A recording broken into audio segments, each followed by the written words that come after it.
Pit stop check, we've got our snacks, and are ready to hit the road. We're at the Texas Surf Museum in Corpus Christi, Texas. The only surf museum like this in the States. Come on in, let's take a look. Join Joe as he chronicles his road trips through the cities, towns, highways, back roads, and various regions of the Lone Star State. This is Texas Chronicles with Joe Perez. Welcome to the Texas Surf Museum.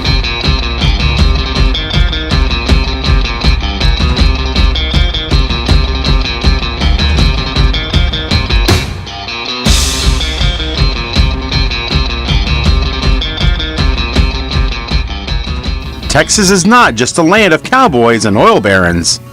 It's also home to thousands of surfers who are just as stoked and dedicated to their sport as any Californian or Hawaiian. The museum opened in 2005 in Corpus Christi, and it explores the history of surfing in general and showcases the Lone Star State's unique place in that history. Well, what's cool about this board is we believe this is the first surfboard ever made in the state of Texas. A man in Houston made this board in the 1940s out from a kit that he found in like a Popular Mechanics magazine or something like that. So it's got wood struts and marine canvas, and it's beautifully done. It looks like an airplane wing. And that was donated to us by Mr. Ellisor, his family. And so it's on loan to the museum until one of the kids wants it back or whatever. But we're proud to have that. The mission of the Texas Surf Museum is to enlighten the world to the unique culture and history that is Texas surfing, to collect and preserve antiquities meaningful to Texas surfing history, culture, and its community, to captivate and inspire today's youth to experience the lifestyle of the Texas Gulf Coast. Okay, so on these walls for this summer, we're featuring girls of the Gulf. And what's really interesting is that in the competitive surfing world, women, Texas women, have fared far better in national competitions than their male counterparts. And so these are young ladies that are surfing now or began surfing back in the 60s when it all started for us here. And so we want to feature them and really showcase their accomplishments.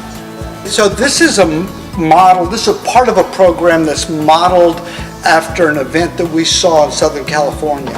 And so local artist John Ovey made this wave out of swimming pool noodles and some kind of spray foam.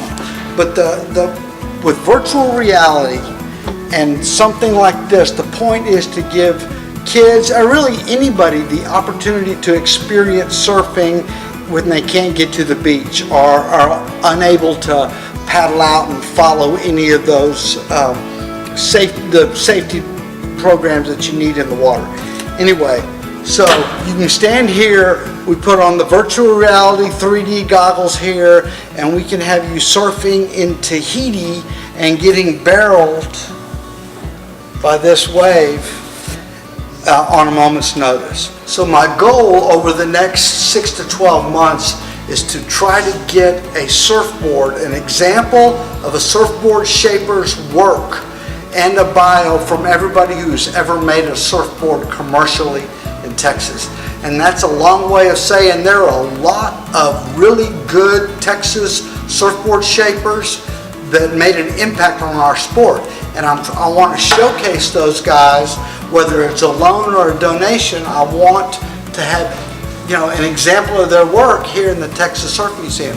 It only makes sense. Okay, so this wave tank, which was designed and financed for us by the Hart Research Institute out here at the school, illustrates how waves are made. And it follows this diagram up here. So down here you become the wind or the force that's making the waves, and then we can adjust this bottom to have different sandbars or different levels or different slopes to the beach to show the different ways and the different reasons that waves break. The Texas Surf Museum is a must-see for anyone who ever surfed. Just like the waves, the museum is always free, 7 days a week. So if you're looking for a fun and interesting thing to do while in Corpus Christi, the Texas Surf Museum is a must.